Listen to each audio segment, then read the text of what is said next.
ਇੱਥੇ ਇੱਥੇ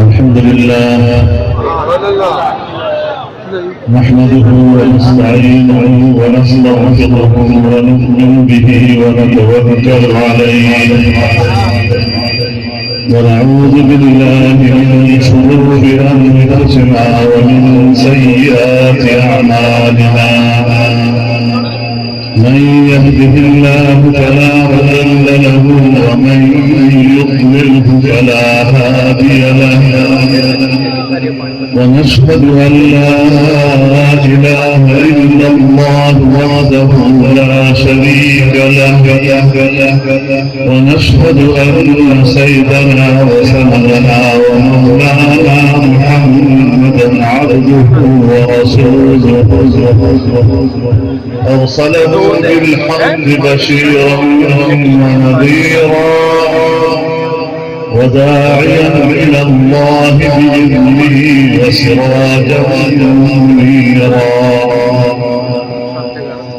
صلى الله تعالى على خير خلقه محمد وعلى آله وصحبه وبارك وسلم تسليما كثيرا كثيرا أما بعد فأعوذ بالله من الشيطان الرجيم بسم الله الرحمن الرحيم وجاهدوا في الله حق جهاده هو اجتباكم وما جعل عليكم في الدين من حرج ملة أبيكم إبراهيم هو صلى المسلمين من قبل وفي هذا ليكون الرسول شهيدا عليكم وتكونوا شهداء على الناس فأقيموا الصلاة وآتوا الزكاة واعتصموا بالله ومولاكم نعم المولى ونعم النصير صدق الله العظيم.